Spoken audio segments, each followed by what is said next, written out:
Okay, everyone. So, welcome. Welcome to the first webinar for the Sustainable Training Program. This webinar is really an orientation for everyone. It's so that everyone just gets to know each other and just gets a little more updated on what we are doing at Partners currently, where we're going, and why we're taking this approach. So I would also like to introduce Steve Vetter, our president. He is with us here.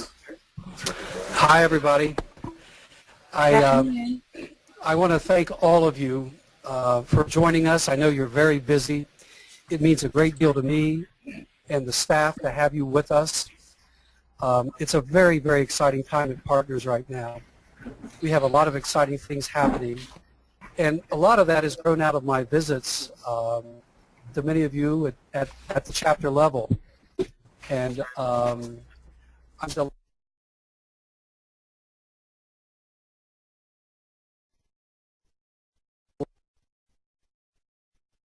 out there recently with him. And Michael, it's great to hear your voice back there in the background as well. And Joanne, thank you especially also for joining us. And Eric, I was just talking about some of the great work the Minnesota-Uruguay partners are doing.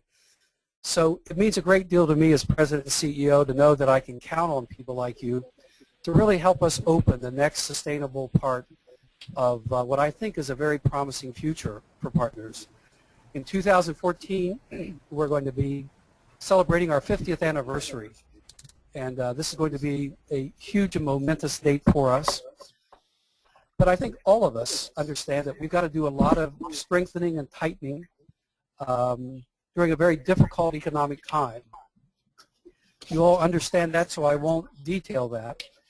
And what we've been trying to do is find a way to grow together with our chapters and develop an approach that helps you become sustainable and also the Washington office. And I want to thank and acknowledge Michael Sayre for working with you to do that. Now, the Partners Network, as you know, it's built around our chapters and our members, our volunteers. We have over 100 chapters, and we count on usually around 8,000 volunteers a year being involved in our work. We're opening up new ways of partnering, and for example, right now we're looking at how we open student chapters. We've got so many young students coming through, and they want to know how they can be involved with Partners at the university level. And so Mike and our interns have been looking at how we do that. Many of our programs continue to grow, the Farmer to Farmer program, the Aganar program, our child education program in Columbia. So it's a hopeful time for us. We're really quite excited about it. But this brings us back to ground zero of how do we strengthen you? What kind of a toolkit can we provide at your disposal that helps you and helps us? And we find that win-win. And one of the things I liked about when I first came to Partners was there was an emphasis more on tools than rules. And I think that's the right emphasis. And what we're looking at today is this the right set of tools? I think it can get close to some of the best we've seen, the citizen effect and citizen philanthropist. But we want to road test this with you. And if the prototype works, we want to expand it to our southern partners, to our program partners, and many others. So with that said, Michael, I will pass this back to you and ask also for an understanding. I've got a bad case of bronchitis, so my voice is a little tight if I sound strained. Well, thank you, Steve. Yeah, and look, there's one other point. Matt's pulling up the PowerPoint. One of the things that many of you have asked for is to open up our network and make it a learning-rich network, that we focus on leadership, that we encourage and support proactive, not only between the chapter-to-chapter partnership, but among partnerships and chapters. And this is built on an idea of best practices or promising practices. If something works, let us know about it and open up the network so that whereas before everything was just, say, between Uruguay in Minnesota or Nicaragua in Wisconsin, we've been setting up a series of peer-to-peer learning events that we call Connect Partners. And in this has been a rich mix of our members from around the region coming together to look at what works and what can we replicate among ourselves. So that atomic bomb-looking symbol over there to the right is the guiding image of the Eureka, or the Partners of the Americas Learning Network. Mike, take it away. Thank you, Steve. And at this moment, I'd like to ask Joanne Wallace just to say some words pertaining to this new model. There's some exciting things going on with Brazil between the Mid-Atlantic states, and I hope that this discussion could help fuel just some ideas that you may have in your own chapters, just to get the creative juices flowing, because one of the main things we want to do is really look beyond typical partnerships. We want to work across chapters, we want to work across institutions, we want to really create a dynamic network. And I cannot think of anyone who could speak to this better than Joanne. Oh dear. Thank you very much. Just to let you know how I came into this, I've been in Partners now since the mid-'80s. I started in Ohio. Ohio was at that time paired with the state of Paraná in Brazil. And sadly, that partnership no longer exists, although I keep hoping it will revive at some point. We moved to Pennsylvania in 1999 and have been here. I've been involved with Pennsylvania Bahia ever since. And I've seen Partners change from a very limited, only between the two northern and southern chapters, to some ideas that I find very exciting and have gotten me more involved in Partners because of these exciting ideas. And that is that we can work beyond just our individual partnerships. And if there's something interesting that's going on in another partnership, that we should be able to be involved with it and work together.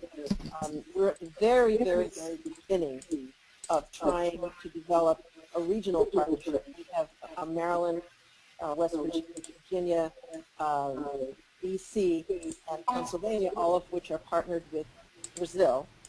And we're trying to work on ways that we can work together. We're just at the very, very beginning. We're talking about it. We know that we have commonalities in the areas of art and music, and among some of us in the areas of university exchanges. And we want to see how can we work together. How can we bring a musician up to Pennsylvania and possibly have them visit other places, bring a choral group into Virginia and have them come to Pennsylvania and maybe Washington, D.C. Like I said, we're at the very, very beginning of that, but I'm so heartened by the fact that Partners is encouraging this. And I think the biggest struggle we have, and all partnerships have, and the reason that I think this webinar is such a good idea, is while Partners does have education and culture funding, that has been the traditional money that chapters have counted on to fund their activities. And many of us aren't familiar with some of the other activities that are going on at Partners, like Agana, like Farmer to Farmer, like some of the other individual projects that are focused on one country. And we need to know more about that. We need to know how we can connect into that. And most of all, we need to know how we can fundraise. How can we, as individual partnerships, bring money into our partnership? That means getting your 501c3, being able to receive funding from people directly. And I know probably some of you do and some of you don't have that. I'll be interested in hearing in the introductions where you are with that. So we're just in the process of doing the 501c3. We are starting looking at fundraising within our state and beyond. So in a way, we're beginners with this, I know that there are partnerships who have done much more, and I'm hoping to learn from them. So that's my spiel. I would love to comment more as the webinar progresses, but I'm so happy to see so many of you involved, and 3 members of our chapter are working on this. So I can't wait to hear what they're going to do and what they're going to bring back to our chapter after the webinar. Well, thank you so much, Joanne. It is very exciting. It is very exciting to hear about the new initiatives that have really sprung up over the last couple of years. We all know that Brazil, with the Brazil Connect event that just occurred almost a year ago, there was a lot of talk about working across partnerships, developing some new initiatives in communications, fundraising, new programs, and we also keep hearing about great projects that our chapters are engaged in. For example, I've been talking to Jennifer Pills from Missouri, who is on the call right now. She's one of our participants. They've been working not only with their partner chapter in Brazil, but they've been working in Mali and Burkina Faso and really just internationalizing their work. And I'm sure that Jennifer was going to be able to give us just a little bit more information on what they're doing in just a few minutes. But I'd like to just provide you with an overview of this program. I know that everyone's received the material, you've read through the one-pagers, filled out the application. So we just want to go over just a little bit of what this program is. And I would also like to ask Nicole and Andrew to then speak about the role of Citizen Effect in this program. So the Sustainable Network Training Program, as you all know, is going to be a training over the next 10 weeks. We're going to ask each participant to implement a new strategy to engage their networks to fundraise. So what we're looking for is just a small-scale event, and Citizen Effect is going to help you in identifying what type of event, organizing the event, developing the material to publicize your event, everything that you need to make sure that your event is successful. We're going to be helping you along the way. We will also be having these bi-weekly webinars. The first actual training webinar presentation is going to be this coming Wednesday, also at 3 p.m. It's going to be led by Lucy Harvey from Wisconsin, and she and 3 other participants and Wisconsin chapter members will be presenting on their experience of fundraising and what they've done. So if there are any questions, I will take them at the end. But you will also be receiving an online platform to fundraise and to make your life a little bit easier. And Citizen Effect will then right now be just expanding on what that means. So the program goals, this you may have seen from the one-pagers, but I just wanted to reiterate them. We want to provide you with a professional development opportunity.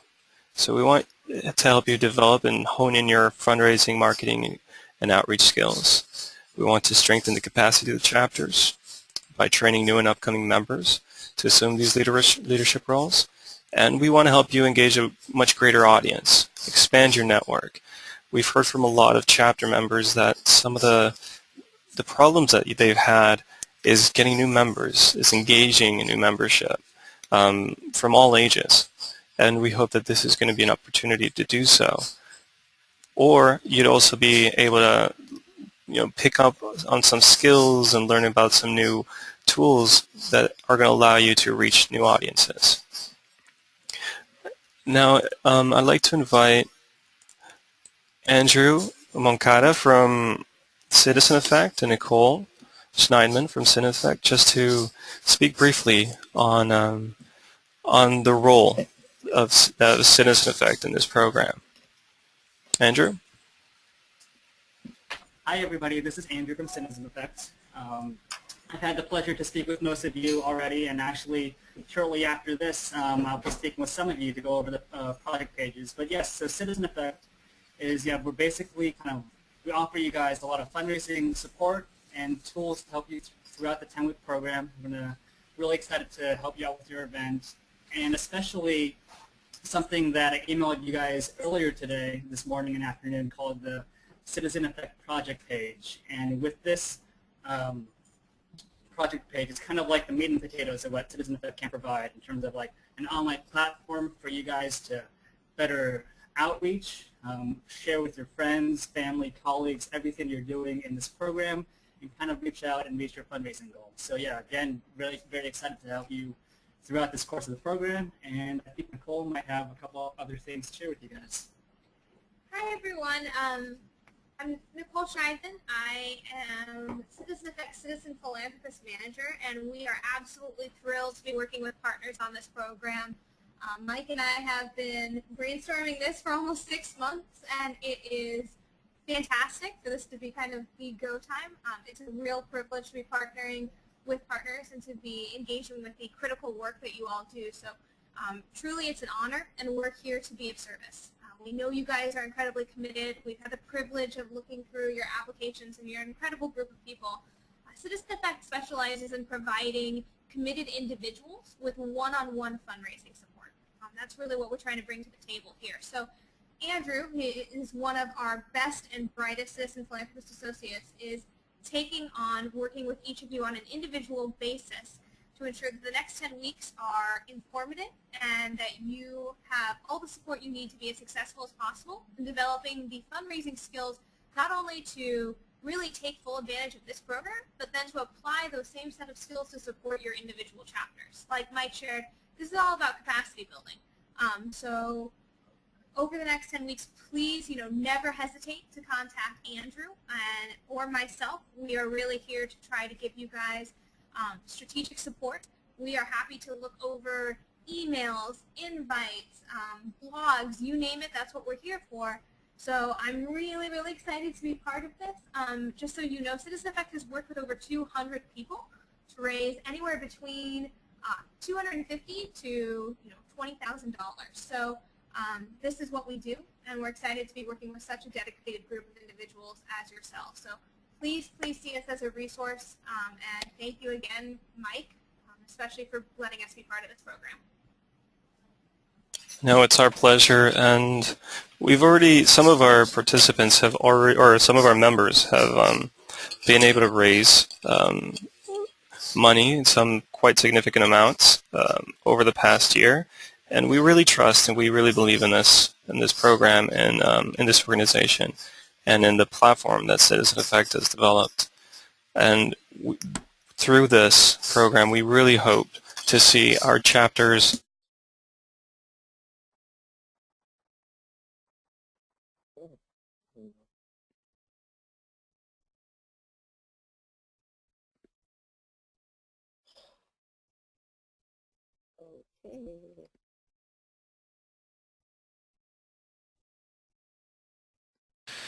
Hello?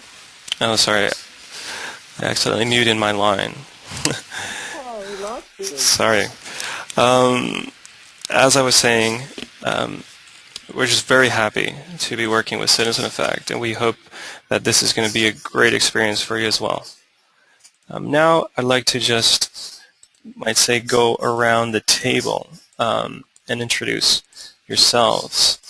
I can see here who's on the list, and I will be just calling on each person to present themselves to the rest of the group and to just talk about what their chapters are doing. We can start with Brandon Watkins. Hello, there we are. Can you hear me now? Yes. Okay, great. My name is Brandon Watkins. I'm with the Michigan partners. We are partnered with the countries of Belize and the Dominican Republic. A lot of our focus right now has been on Belize. We've been having some real strains working with our Dominican Republic partnership, but we're working on helping them rebuild. And right now, Jane Watkins, who is, yes, related to me, she is the president of the Michigan Partners, and she is down in Belize. She just left a couple of days ago. She's going to be there for 6 weeks, and she's going to be working with a number of ambassadors to promote partners in their projects in Belize.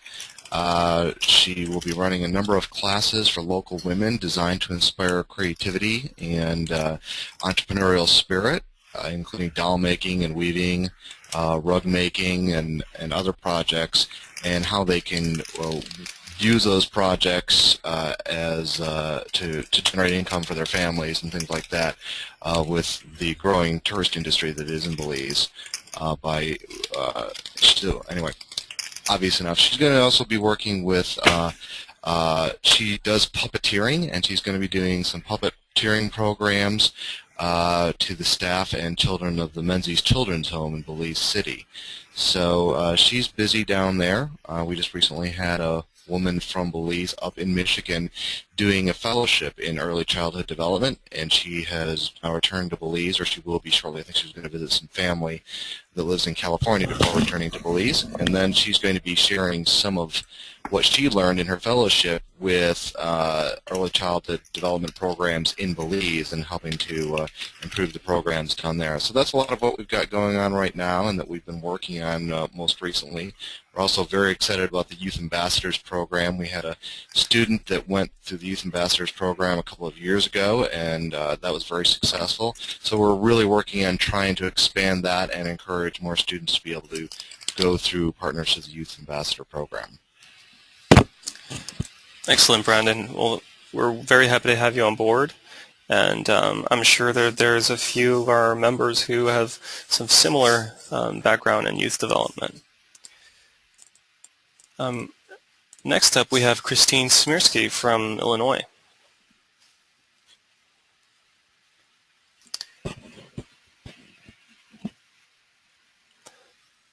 Well, we kind of lost her. How about Colin Hansen from Wisconsin? Hello to everyone. Like Mike said, my name is Colin Hansen from Wisconsin, and we are partnered with Nicaragua. Our president, Amy Wiesa, works does an amazing job and stuff like that with all the activities that we do have going on. Just some of them that are constantly going is with our partner cities. A lot of them work with learning centers and send groups down there to help promote different skills, trainings, and other programs within the learning centers. Lending libraries. There's a sports initiative program throughout the country that has evolved into incorporating a lot of women's athletics and stuff. Youth ambassadors, as the man from Michigan was talking about, and the youth exchange that has just recently strengthened, and we've had a couple groups going back and forth, getting a lot of the area youth in different partner cities involved and stuff like that. So a lot of things going on, and one of the main things too is then how this works is trying to keep the funds to keep those programs going and to strengthening those programs too. So this is a great opportunity for, Wisconsin, as I would assume everyone would agree, on learning about fundraising and developing ways to find new and maybe bigger money. Thank you. Excellent. Thank you, Colin. And Colin will be also a presenter on Wednesday, sharing his experience with the Wisconsin-Nicaragua chapter. Christine Smirsky.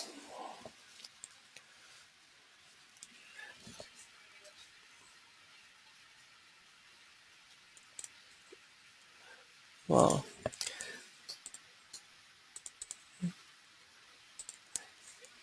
yes, I see Christine. I think Christine's having just some trouble. We'll get back to her in just a second. Don Ruff from Oregon.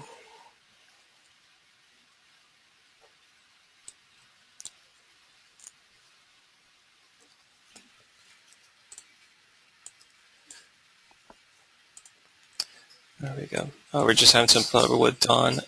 Eric Brand from Minnesota. Hi, Michael. Can you hear me? Yes. Am I coming through? Okay, great. My name's Eric Brand. I'm with the Minnesota Uruguay chapter. Thanks for putting this all together, Michael, and thank you, Steve, for your leadership and vision and energy. It gives us a lot of confidence here in the flyover country to know that Washington is there to anchor us and help us. We're coming off a strong week. We had 2 events with over 100 people this week, largely built around the foreign minister and a delegation of 14 people who were scheduled to be here in the Twin Cities. The volcanic ash eruption in South America canceled their entire delegation, but we still had fantastic events. We got other VIPs to come. We had congressmen, we had judges, we had CEOs and venture capitalists, all the way through to high school students and rank-and-file volunteers participating in these events. I just got off the phone before this event with a Star Tribune reporter who's going to do a story on them. But as Steve has pointed out, we need to find a way to capitalize on these more financially. We've always been able to break even, but it's a matter of generating a lot more net revenue that we need to do when we undertake these sort of things.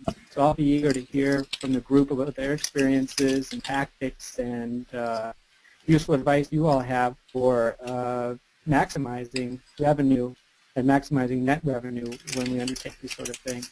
I also wanted to make everybody aware that Gerard Lagos is a Minnesota chapter member who you'll all be getting to meet through these programs over the course of the summer.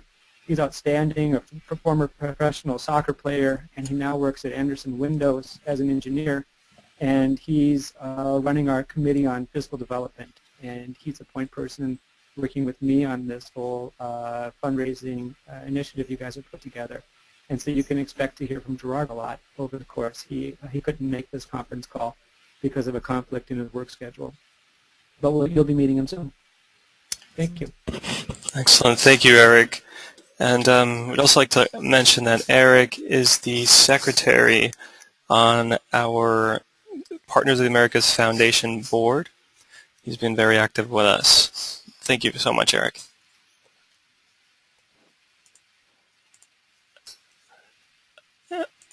And now we have Don Ruff from Oregon.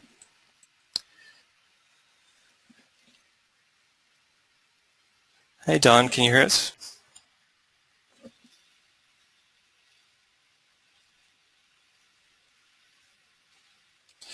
He's having some technical problems. We're going to go on to Christine Smirsky from Illinois.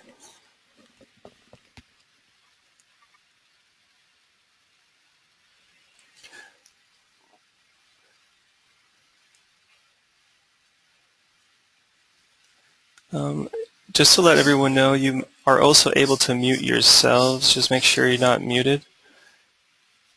I can control that from here.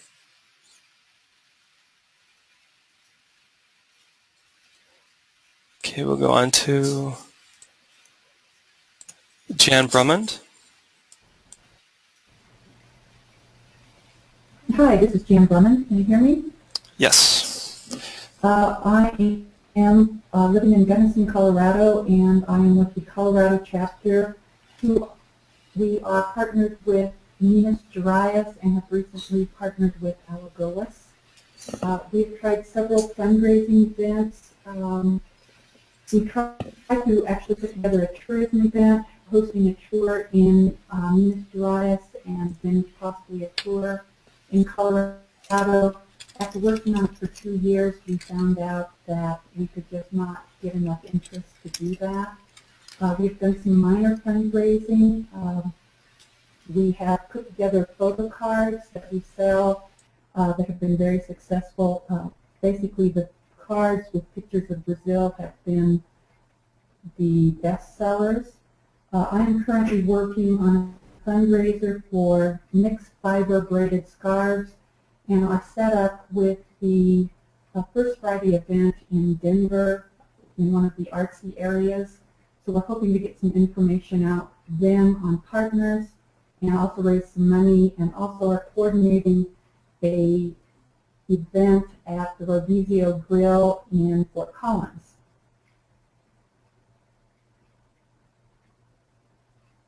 Oh, excellent. That's great to hear. And once again, thank you so much for participating. And we really hope this is going to help you and Colorado partners, be even more successful. And now we're going to have Jennifer Pills from Missouri. Hi, Jennifer. Hi, Mike. Hi, everybody. I'm Jennifer, and I'm a returned Peace Corps volunteer and from the West African country of Mali. And when I came back, to the United States, I wanted to stay involved and international community development. So I wrote to partners.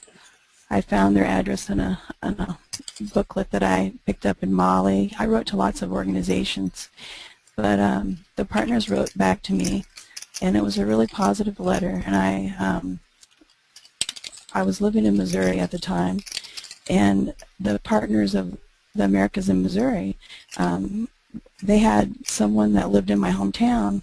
So I called him. His name was Jim Bogan, and then he invited me to a meeting, and that's how I got started in Partners. And then I volunteered to be the secretary of the chapter, and then I found out they had a fellowship in international development. That's like my dream opportunity. So I applied for that. I worked hard on it and went through interviews, and I was chosen to be in the Fellows 10 group. And I got to travel to Brazil and to Dominica and Mexico and Washington, D.C. And I was, living my dream. And now I've been in the Partners since, I guess, 1996. I've been a member of our local chapter here in Missouri. And Michael asked, do you want me to talk about how I got started with the projects in Mali through our chapter? Sure, I think that's very interesting. So our chapter, there's a lot of members. We have people working on projects in ag engineering, exchanges of university music students from Belém. Belém is the big city at the mouth of the Amazon that's right there by the Atlantic Ocean. There are professors who bring students from Brazil to do teachers in training programs here, like with teaching English as a second language. We also have a youth ambassador from Missouri. My son Gerard is getting to go to Antigua. And there's a professor who's been in the Partners here in the state of Missouri. His name is Dr. John Henschke. He teaches adult education at Lindenwood University. A few years ago, he invited me to, he'd been to Mali, and he was looking for someone to collaborate on some projects with him. And our group, they were at a meeting in June, and they said, Jennifer was a Peace Corps volunteer there. Why don't you call her? I hadn't been to a meeting for a while. So he emailed me, and he told me that he'd been to Mali, and he was having a visitor. Dantu Maqueda was going to come to Missouri, and he was looking for, resources, and he wanted to network and find out how to improve his small nonprofit organization in Missouri. In Mali.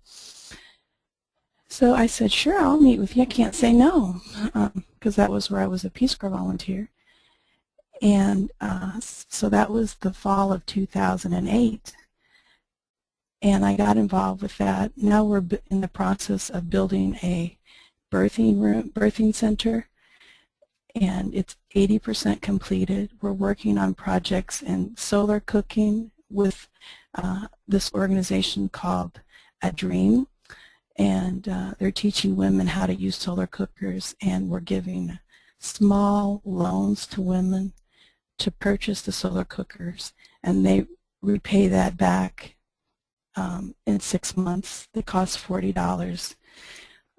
The other thing we're working on is we're collaborating with Kickstart International, and we're giving small loans for irrigation pumps to farmers. And it's an exciting time. So thank you. Thank you, Jennifer. I'm sure that some of our chapters are going to want to learn about how you develop these partnerships or with these other organizations, and we will be able to learn more about that over the coming weeks. Thank you. Welcome. Don?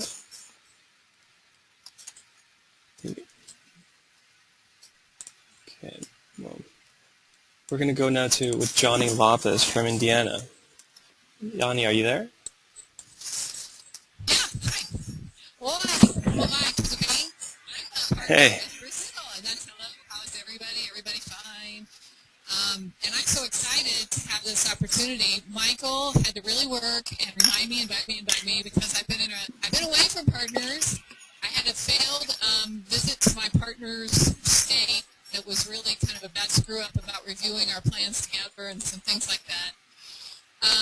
But we're going to keep going. We're getting back together and have just sent off our youth ambassadors, our annual youth ambassador program in the summer in Indiana kids. My partner state is Rio Grande do Sul, Brazil, and I am so excited to hear the things coming out from other chapters. I'm in this as much for the networking, involvement, and learning from my fellow chapters or more than for the fundraising, because we have a really interesting thing going on. We have somebody from Rio Grande do Sul who decided one of the things she wants to do is raise money from corporate contributions, and we actually are getting more money than we're using through that means. We're still a very small, low-budget operation, but our biggest problem is members and just that kind of regular membership and smaller individual contributions. So I think this will be really great for us.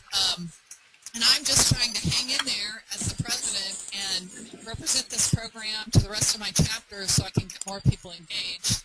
We have a great resource development chair who the people at Partners Headquarters and some of the other Partners chapter members probably know, named Jerry Karwowski. He's quite a personality and has been with Partners for, I think, about 10 years now. For Indiana. He's on the foundation board now, recently, and he got me to say that I would go ahead and do this because he has to do some other things.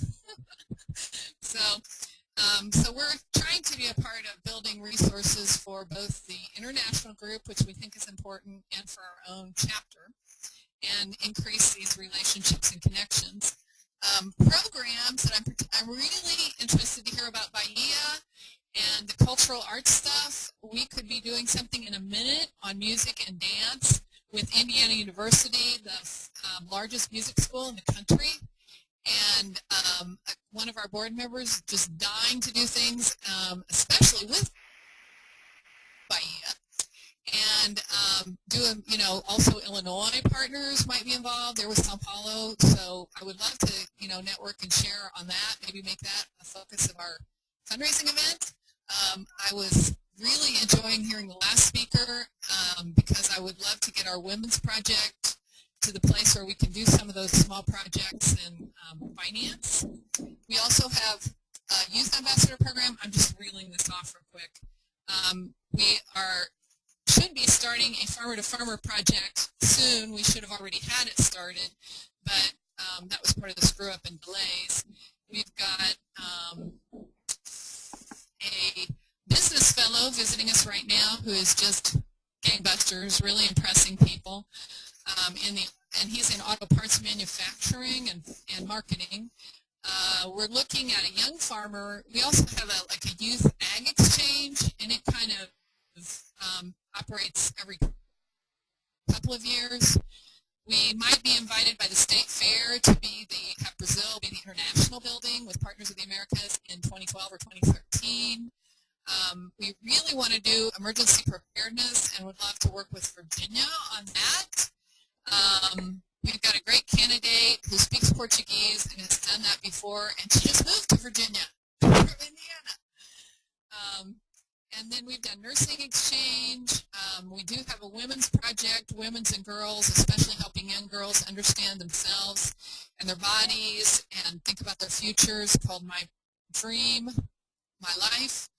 And we're working on a soccer program toward World Cup 2014 in Brazil.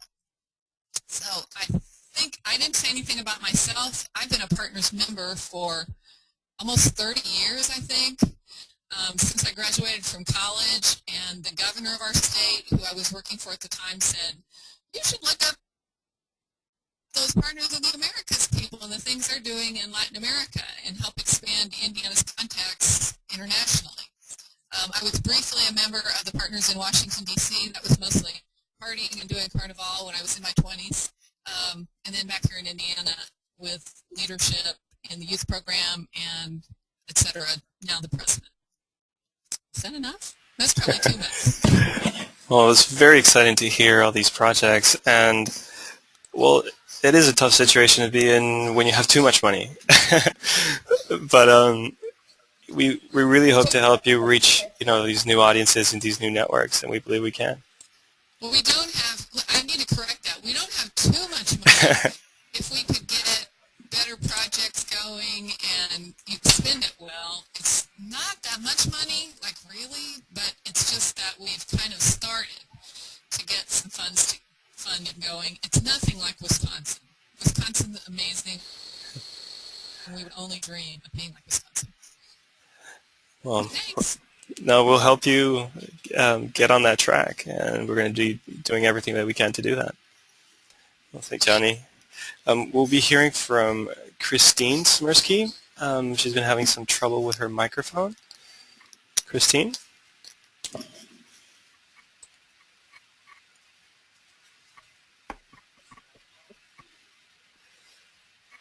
Looks like there's still some microphone problems. We'd like to hear from Lisa Martin. Lisa Martin's from Washington, D.C. Hello, everyone. Hi, everyone. Can you hear me? Yes. Can you hear me? Okay, great. Well, I'm really glad to be a part of this program, especially to have the opportunity to learn about what other chapters are doing across the country and be able to collaborate with all of you. I'm also a Return Peace Corps volunteer, as are many of our members, including our president, Beth Outerson, who's going to serve as one of our mentors for this.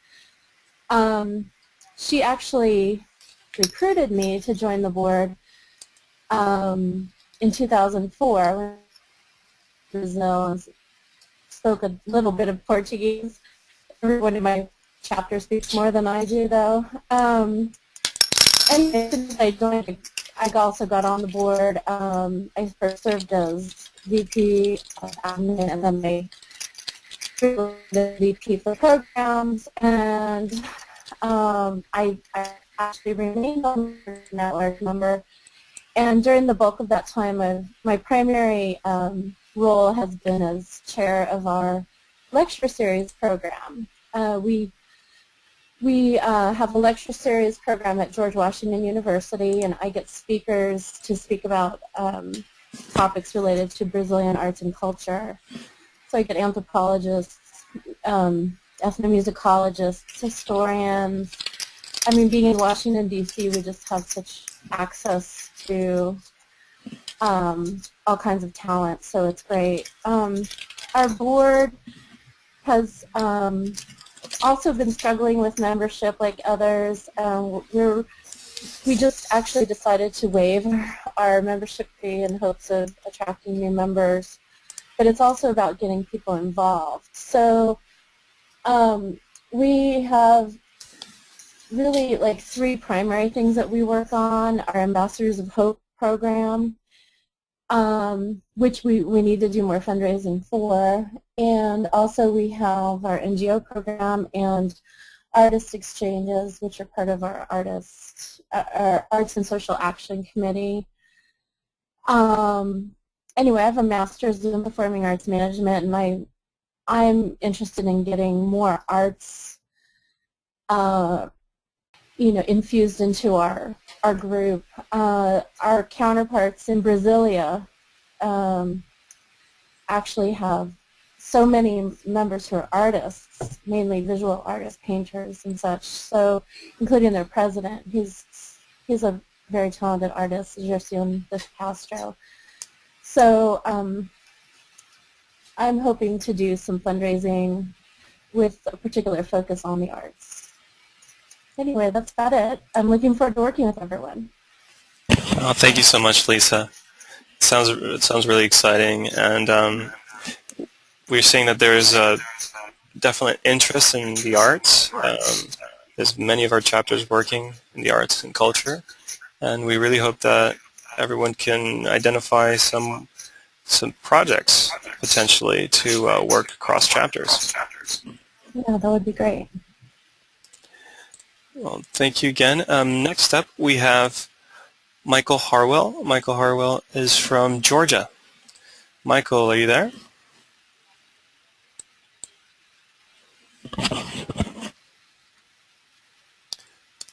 Seems like Michael is just having some microphone problems.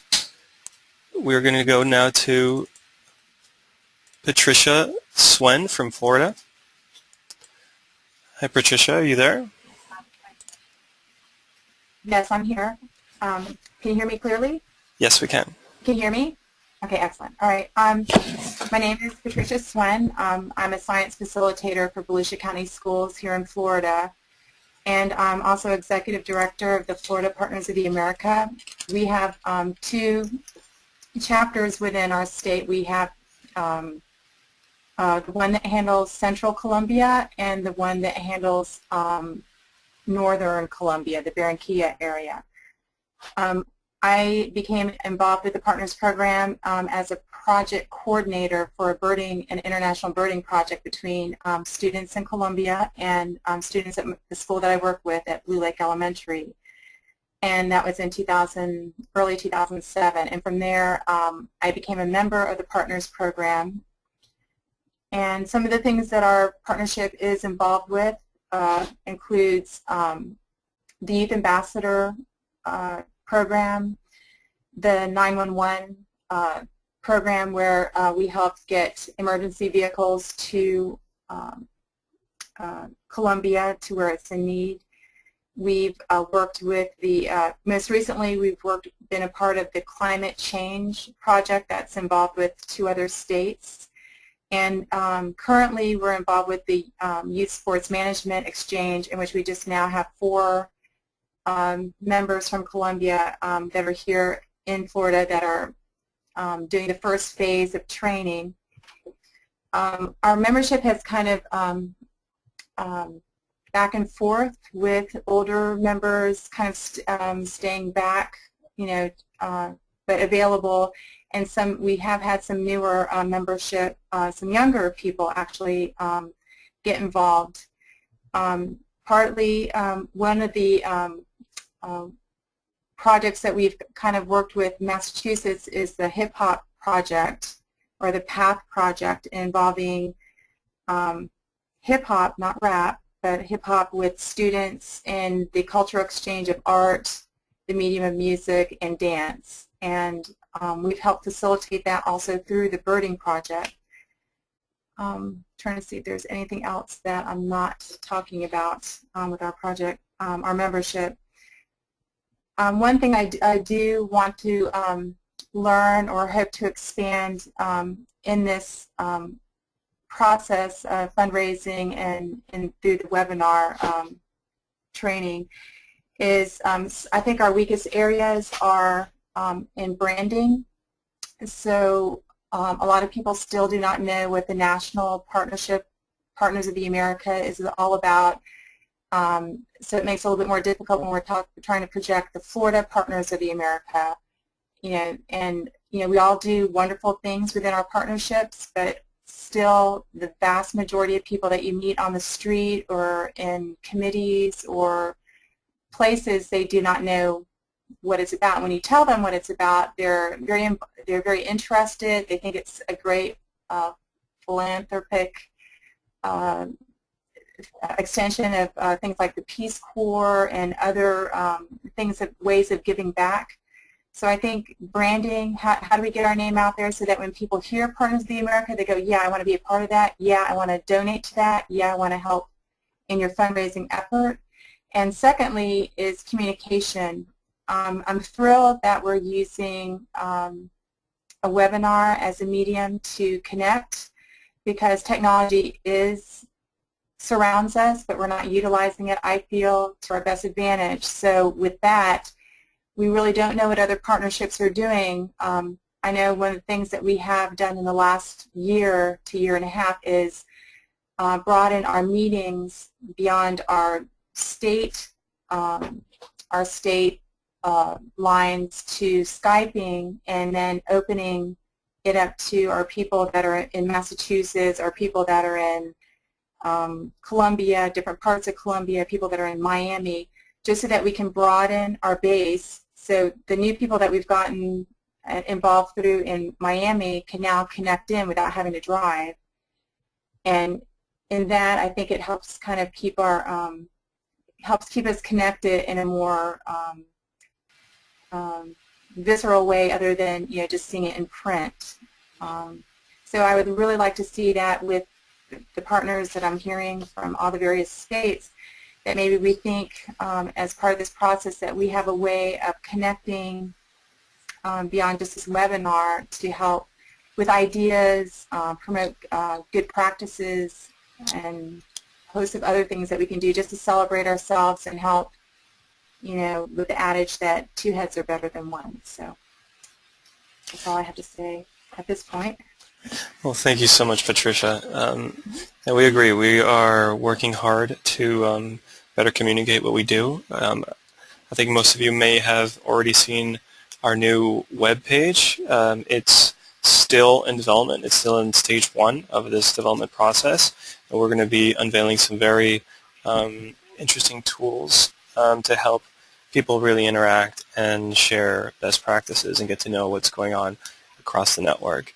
So we're excited for that, and this training program is also going to help us share our success stories through Citizen Effect. Each participant will be getting an online platform or web page where you can share those stories, and it can be one way to share what your activities are, what your work is with other audiences. So we are doing our best to help you with that as well. Okay, great. Thank you so much. Now we have Christine Smirsky.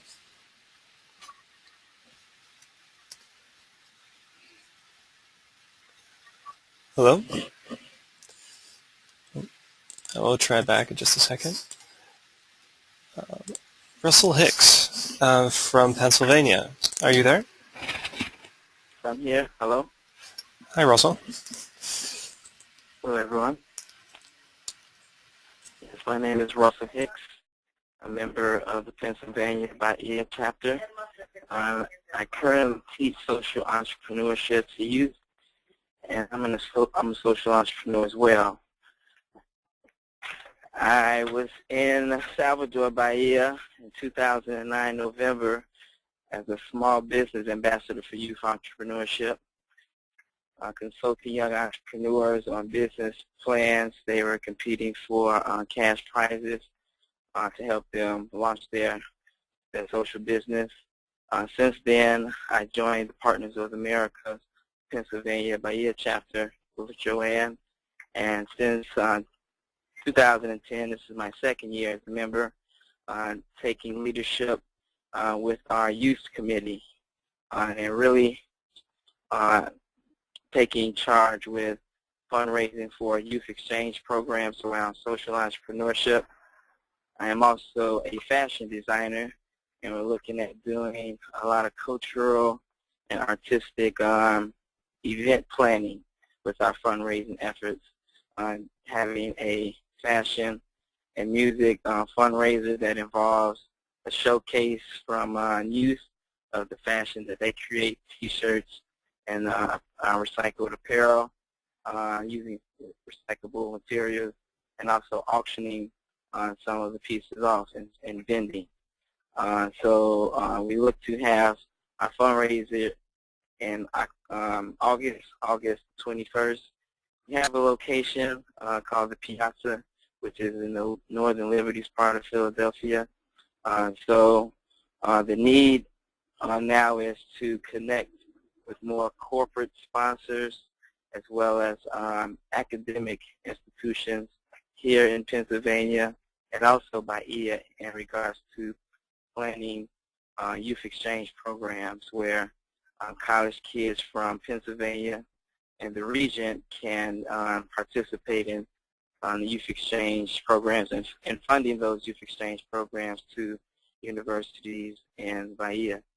That's one of the goals for the youth initiative, and really trying to increase membership through business professionals and networking with business professionals interested in developing business relationships in Bahia and other parts in preparation for the World Cup in 2014 and the Olympics in 2016, and really laying the groundwork now for business relationships that can increase membership around import-exporting with matches we can make with members from Pennsylvania and in Bahia, and also with mentoring youth from Bahia and Pennsylvania academic institutions. And so that's really what we're looking to initiate future membership and fundraising campaigns, particularly around youth entrepreneurship.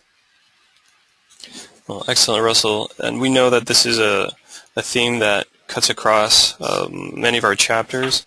On our end, we're developing new youth programs that we hope can really speak to this need and speak to this interest. And there are chapters that are very involved, both in youth development, youth leadership, and youth entrepreneurship. And I know that many of our participants on the call today would be very interested to learn more about your work and about what the chapter is currently doing and wants to do. Totally. I'm definitely looking forward to resource sharing and revenue sharing amongst chapters. Oh, excellent. That is a great idea, and that's one thing that we have also been looking at. Well, thanks so much, Russell. We're going to now present Patricia Natke from Illinois. Hello, can you hear me? Hi, Patricia. Yes, we can. Yes, hi. Well, no, it's really inspiring to hear all the other chapters. Here in Illinois, we actually have an enormous amount of ideas, and we've done a lot of great programs, but this is perfect, that we need to do the fundraising to make everything sustainable.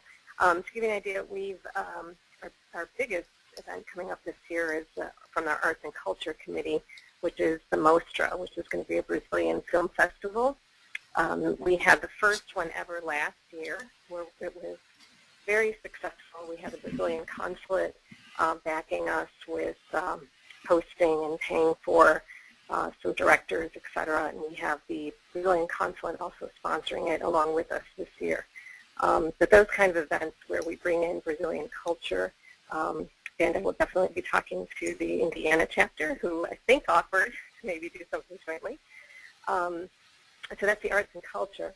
We also have the architecture and urbanism, where we've done Brazilian urbanism exhibit last year, which was amazing. We brought in Jamie Lerner, one of the top urban planners in the world. And unfortunately, I don't know how Christine has some problems with her microphone, but hopefully she's listening in. It was Christine was very instrumental, along with many other of our board members, in doing a very big exhibit here in Chicago of Brazilian architecture and urbanism. We also had the youth ambassadors from Ecuador that came last year. They were just a fabulous group of young students that we showed Chicago, and they brought us a lot of joy to some of our families. In addition, I mean, we have quite a few other things. We've donated, we've raised money and donated some books for a free library in Watkins, Brazil. But I think our main thing is we just have lots of energy and lots of ideas, and we definitely have to figure out how to get the funds to support all of those kind of ideas. So I'm very, very grateful for these kind of forums where we can all help each other out. Well, excellent. And we'll be continuing to learn more about what everyone is doing. These are very exciting projects. And as I mentioned, if you missed anyone's name, I will be sending out the full participants list, and you will be able to also listen to a replay of this webinar off our website. Oh, good, very good. Now we will be hearing from Christine Smirsky, also from Illinois. Hello, everybody. Can you finally hear me? Yes, we can. Wonderful. I think my efforts, and Michael, you're helping me get online, is testament to the tenacity of partner members. We really care about what we're trying to accomplish, and we'll go to all kinds of ends to make sure things happen. I apologize with the technical problems with my mic earlier, but to follow up on what Patricia was talking about here in the Illinois chapter, we're very fortunate that we have a very dynamic and professional group of board members and members, and we're reaching out to younger members also. We're, I think, very effectively, through the events that we're staging, able to engage universities and, for example, the Art Institute of Chicago has been taking student groups down to Brazil to look at issues of social art programs and urbanism and how to improve quality of life for residents in disadvantaged areas. We're also working with the University of Illinois in the agriculture department. One of our members is a professor and has every year been taking a group of his students to an organic coffee plantation that belongs to members of our Sao Paulo chapter. And I think we're successfully leveraging a larger audience for the work that we're doing with the connections that we are able to make. I think this is perfect timing for us, the fundraising. We have a lot that we want to accomplish, and to have these additional tools and the connections with people who have been successful can only help us in our efforts. I think that we have great opportunities for engaging younger members and a wider audience here. So I look forward to collaborative efforts, not only with all of our chapters that are participating in this training platform, but specifically those that are closest to us, Indiana and Wisconsin. I think it's definitely time to do some more things together. We had a wonderful Afro-Brazilian dancer entertainer came here to Chicago recently, and she worked with the community schools and social groups, etc. So I'm looking at maybe University of Indiana has some programs that we can participate in also. So again, thank you very much for tenaciously trying to connect me. I'm pleased to be part of the training. I do see, I think we all are witnessing a whole other resurgence of energy and organization at the national level, and we really welcome it because we really believe in what we're doing and we want to do it better. Thank you. Thank you, Christine. Well, when you want to connect, there's always a way to do it. So great, good. So we will definitely help that. Sure. Now we will hear from Sandra Robnett from Colorado. Hi, Sandra, are you there? Hello, can you hear me? Yes. Yes, can you hear me? Yes, we can. Right, very good. I thank you for the opportunity to be a part of this. I actually questioned whether I'd have time, and then at the last minute said, well, I'm going to give it a try. I have been in awe of many of you who have shared some really wonderful stories and backgrounds on how you became a part of Partners and the wonderful things that are going on in each of these chapters. I'm still learning a lot because I've just been a member for slightly less than a year, or maybe right at a year. and became familiar with partners about 2.5 years ago through the president of the Nebraska chapter, Terry McAuliffe. It's interesting because he started mentioning partners and how I should get involved in the Colorado chapter. I happen to be about an hour's drive north of Denver in the Tri-City, Loveland, Fort Collins, Greeley area. And I said, never heard of it. And he said, well, I'm going to do some checking. And it turned out that the core and majority of members were right here in my area, in my backyard. Some of them teaching at University of Northern Colorado and CSU, both institutions I've taught at and gotten my advanced degrees. So I felt really pretty small that somehow I had missed this wonderful organization, and it was literally in my backyard. So it has been really about, it took about 1.5 years for me to really learn a lot more. I travel a lot, and it's not always easy to join in. But I will say the more involved you become, the more you want to be involved. And our membership is made up of some very, very interesting people, just as all of you have noted some of your wonderful folks. And Jan has talked about some of the projects that we're involved in. I had the privilege of working with our planning committee this year, and I was amazed at all the different projects that have occurred and are in process or are being developed. One of the things that we face out here in the middle of nowhere is gaining the critical mass to really do all the things we would like to. So we have partnered with Nebraska, Colorado, and Wyoming on a variety of efforts. And that has worked really quite well. Everyone realizes if we don't work together, we're probably going to struggle. So that has been delightful. And as I've learned more about the geography of Brazil, I've traveled all over the world, and Latin America is not the continent I have been to. So I am learning lots. And it turns out that our 3 contiguous states, sort of in the breadbasket of the U.S., match up with 3 contiguous states in Brazil, and then we do have a couple of other states as well, but I'm just learning about Alagoas. But Minas Gerais ends up being a marvelous match for Colorado, and our efforts jointly among our chapters. But we're looking at a number of initiatives, and I was intrigued by some of the things that were mentioned. We've got a very active member who is involved with the university and has done a lot of work in the area of soccer, both bringing folks up here and also taking groups down to Brazil. So our soccer sports program is quite active. We have some medical dentistry related projects to help in areas of Brazil, which are really fascinating, and I cannot speak to those greatly because the key people who are involved just know so much more. I won't botch what they're doing so magnificently by trying to tell you what they do.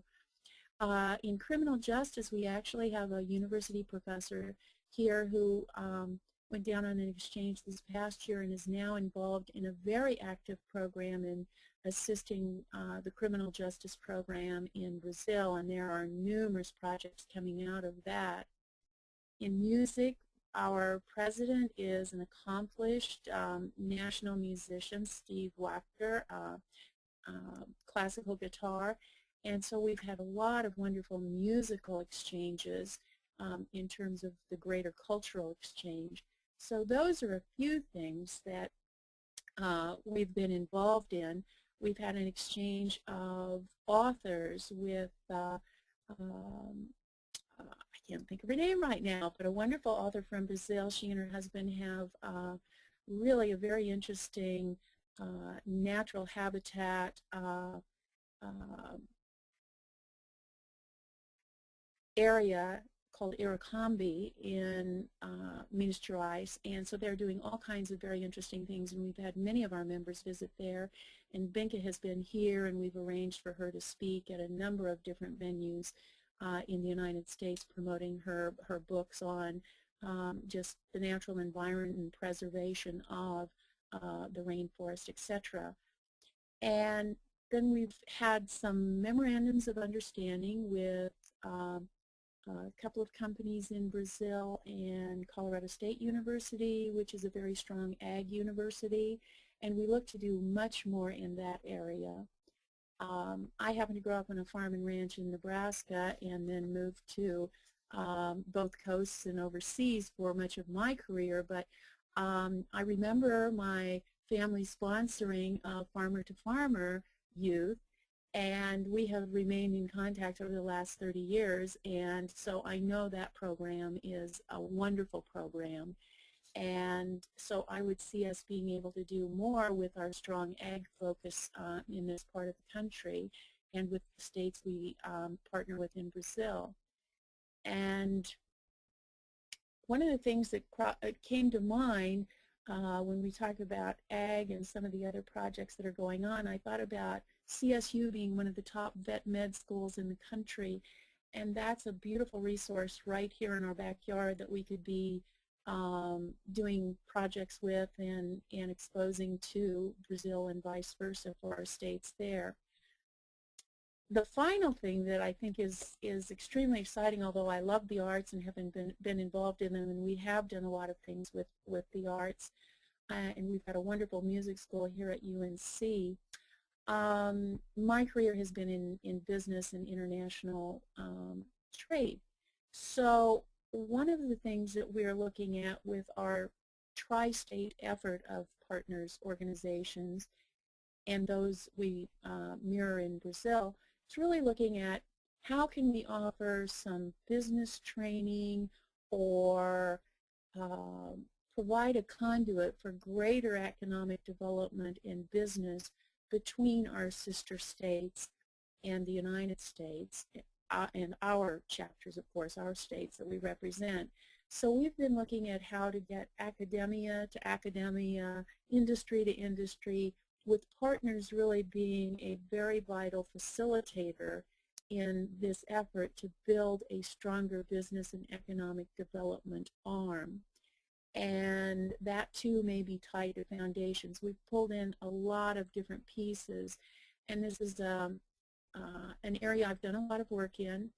I worked with Nebraska on their business forum program where they actually had invited about 42 or 43 Brazilians from industry foundations, industry federations, entrepreneurs, the Secretary of Labor from Brazil was involved in this, and we invited U.S., primarily Nebraska-based businesses to join in, and we had a marvelous 3-day program a couple of years ago that raised all sorts of stimulating ideas and interest.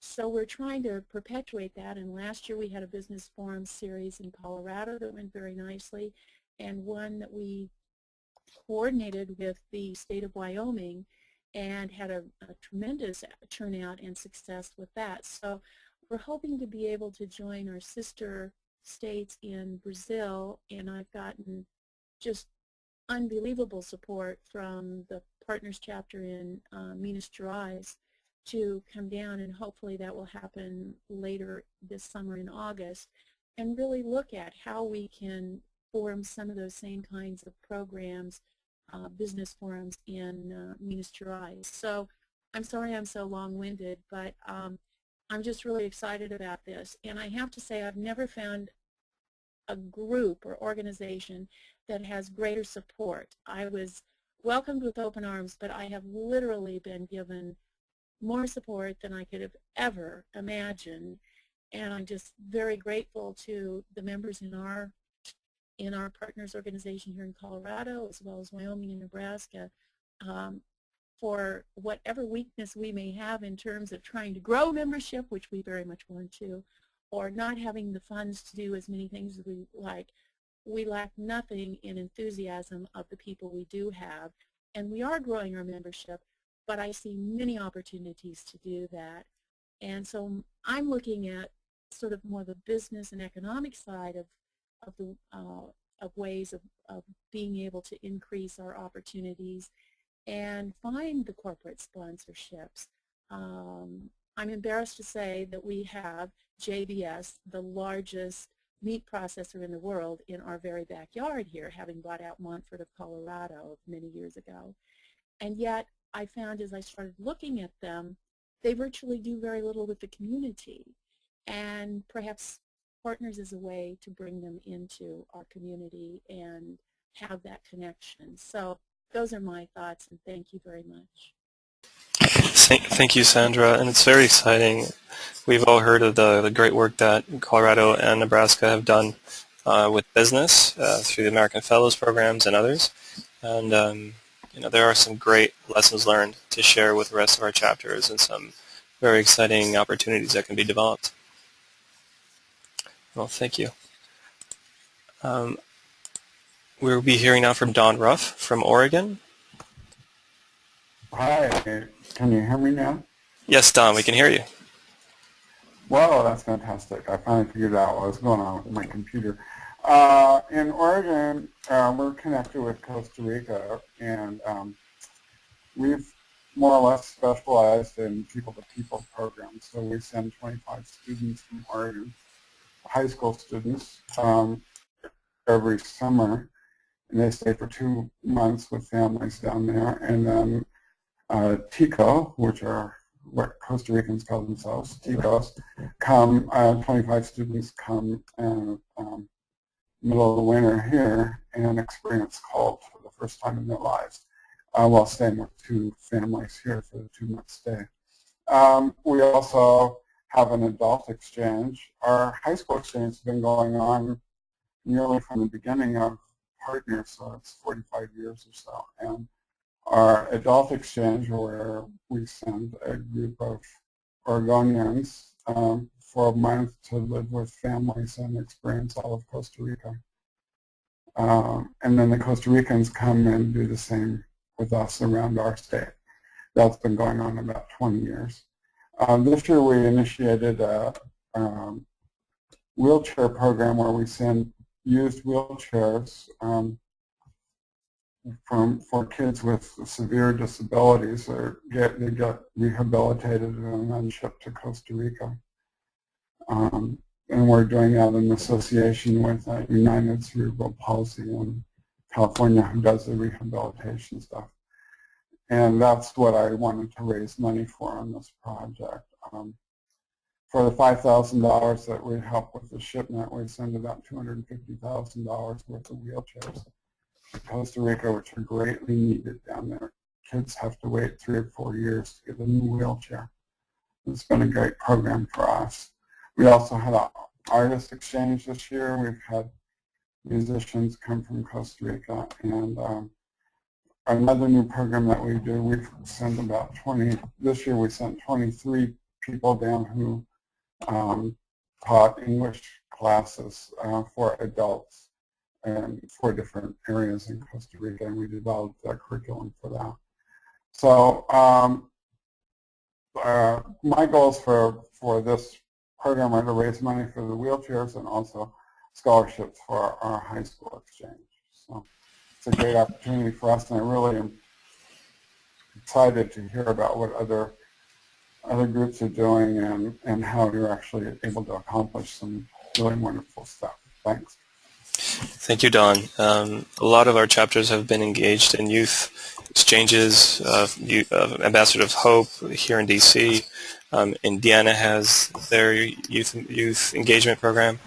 And these are models that can be replicated, and I'm sure that there are chapters I want to learn about the Oregon experience and Indiana and others. So we will do all we can to share those best practices. Next up we have Michael Harwell from Georgia. Hello, Michael.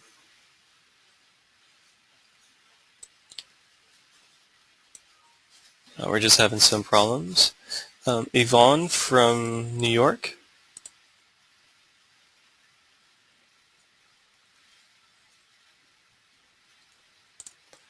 I just want to remind everyone that I can control the general mute, but if you mute your own line, I can't unmute that one. So let's hear from Amy Chamberlain. Hello, Amy from Pennsylvania. Hi, can you hear me? Yes. Okay, great. I'm Amy Chamberlain from Pennsylvania.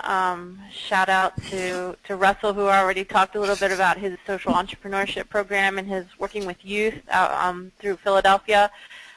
Joanne Wallace talked earlier. She's the president of our group here in Pennsylvania.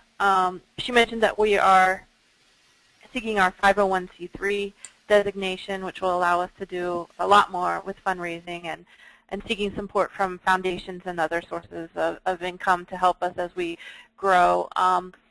We have sort of reinvigorated our relationship with Western Pennsylvania, the Pittsburgh area, so now we're pretty much statewide and are looking to do a lot more programs with our partnership in Bahia. I am hoping to get down to Salvador maybe the end of August, depending when it might work out, to work on a visual arts project, and I've been involved in some music programs already, so I was happy to hear about other programs being so interested in the arts. Really, I'm interested in this program. I'll say that I'm a professional fundraiser in human services, but I'm interested in learning what this can offer, especially related to social media and things like that. I still see this as a really great learning opportunity, and also to sort of kickstart us here in Pennsylvania in really seriously raising some funds for our future. And also, I need to apologize. I need to log off very shortly. I have a Portuguese class that I need to get to, so that when I do get down to Brazil, I'll be a little more conversant. So thank you for all you're doing with this program. I'm looking forward to the next 10 weeks. Well, thank you, Amy, and good luck with Portuguese. I hope, hope that goes very well. And we have quite a few chapters participating in this program that are partnered with Brazil. So there's going to be a lot to share over the next couple of weeks, or 10 weeks. Great, thanks. You're welcome, Amy. We also have one participant from Rio. Her name is Eloisa Paula. Some of you may have met her at some events, both here and in Brazil. Eloisa used to be a staff member with us. Now she lives in Rio. She will be the one individual from our southern chapters who will be working with us. She first became involved with partners in 2004 when she was studying at UMD, University of Maryland. And then she started interning here in 2005, working with the late Dennis Shaw with the Brazilian YA program. And she worked with us as a full staff member from 2006 to 2007. So she will be testing it out from the Southern Chapter's point of view so that we can then offer this program, this training to members across our network. Unfortunately, Eloisa can't speak right now. She's at work, but she sent me this short description to share with you. Next up, we're going to have Tracy Taylor. Tracy, are you there?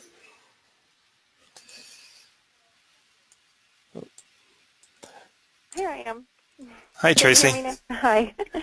Okay, yes, I'm Tracy Taylor, and I'm from the Kentucky Ecuador Partners. I've only been in the Partners chapter for 2 years myself, but I was able to go to Ecuador on a Partners of the Americas grant, and we worked on educational resources and some teacher training. And I got the opportunity to meet with the Aganar folks there, so that was very interesting, and I learned quite a bit.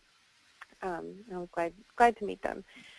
But as for our chapter, we have only a few fundraisers, so I'm pretty excited to get some new ideas and just to learn how to better involve our members. We're a small chapter, and they're pretty close-knit, but they're kind of not very receptive to new ideas, it seems like, and there aren't very many young people. So those are things that I want to work on.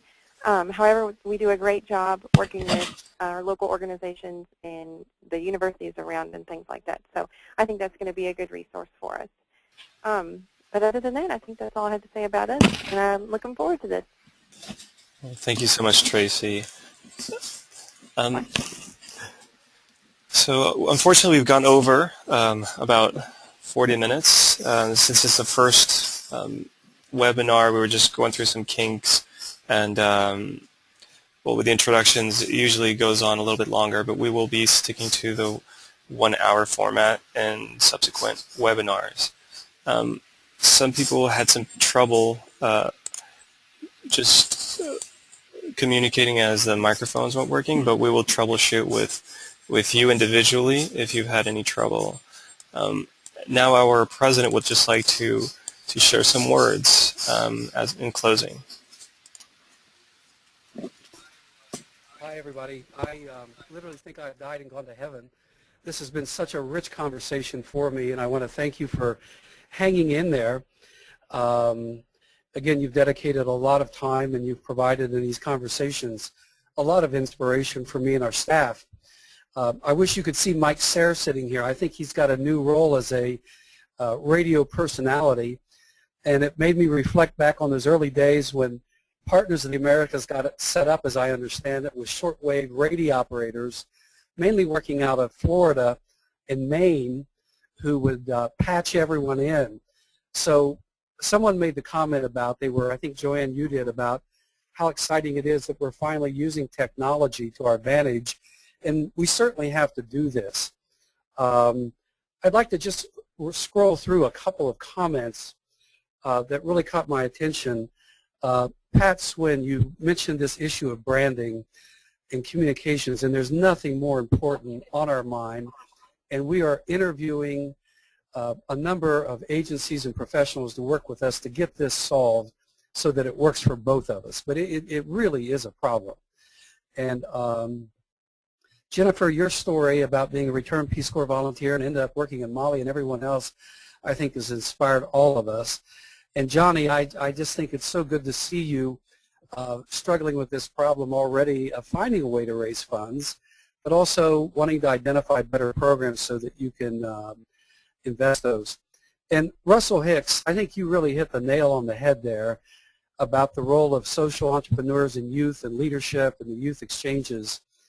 And I'll get back to that later.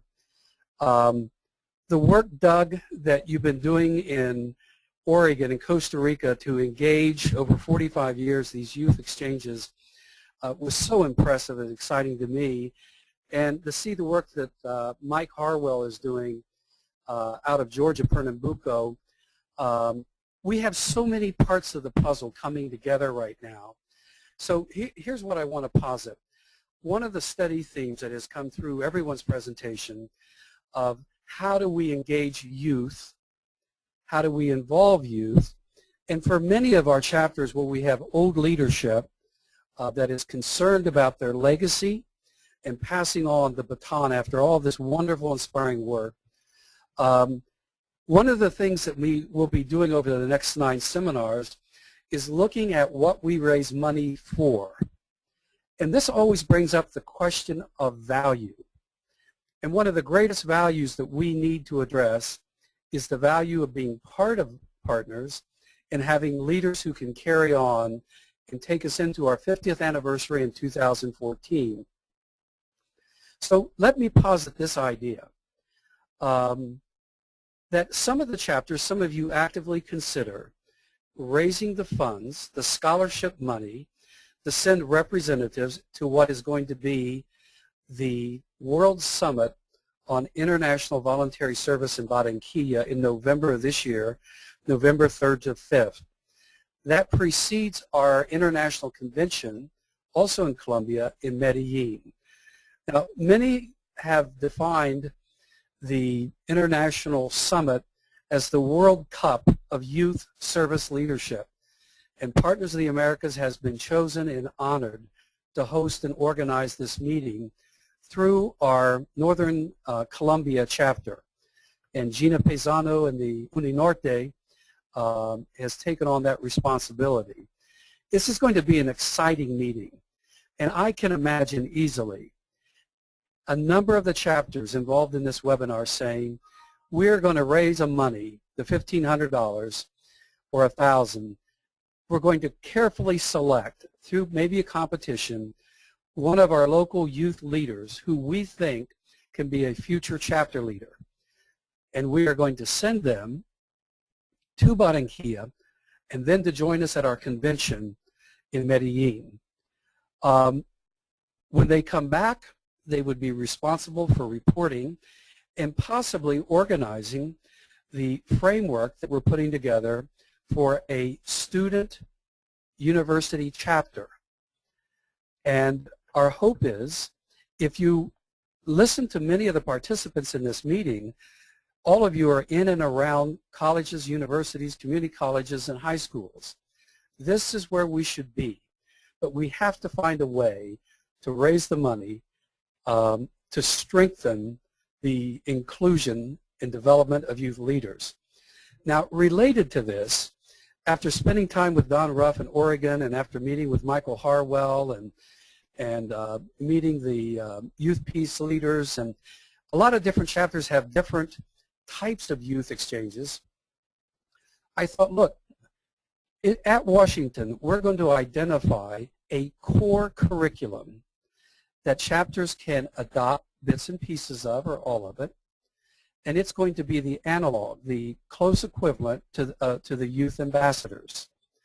Now, one of the problems is we always have to wait and then compete for the State Department funding to see if we can get the youth ambassadors.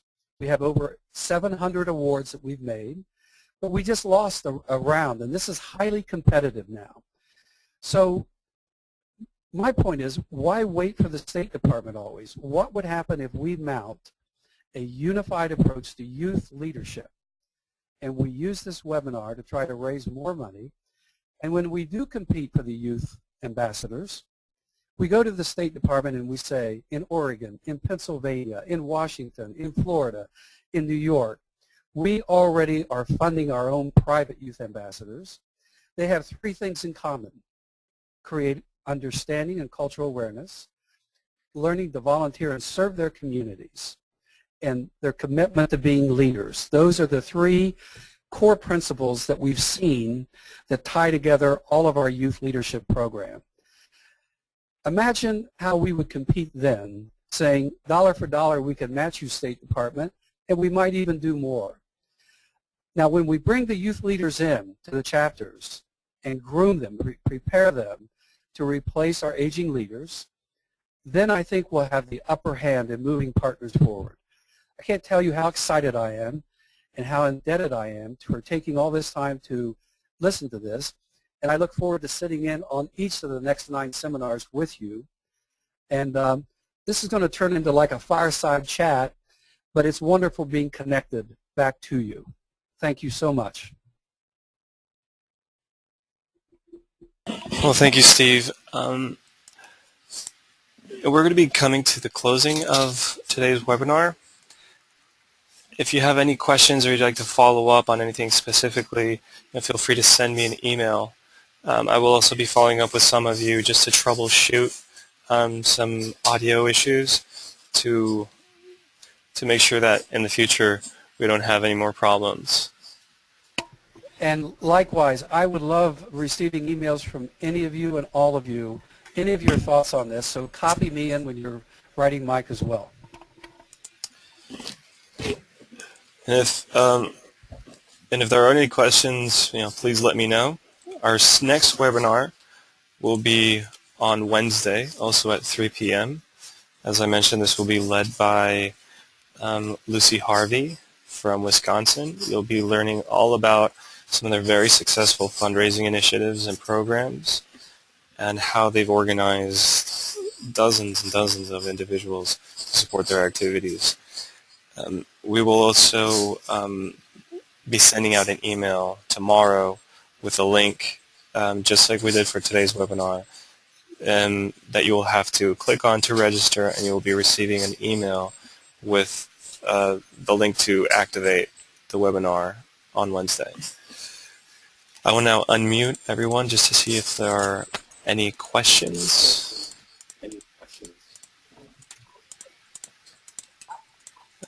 One second, just finishing up, unmuting everyone. So are there any questions at all? But I think we're good. I'm good. Excellent. Well, Thanks so much, Michael. It was great. Thanks, Mike. sure thing. Thank you very much, Michael. Thanks, Michael. Oh, you're welcome. We'll be sending out the link with the audio file. You will be able to hear it off of our website. That'd be great. All right. Well, thank you so much, and we will be speaking again on Wednesday. Okay, thank you, Michael. Sounds great. Thank you, Michael. You're welcome. Thank you and goodbye. Bye. Is Russell there? He already logged Here. off. Oh, okay. Okay. Thanks. Sure. Bye. Bye, Mike. Bye.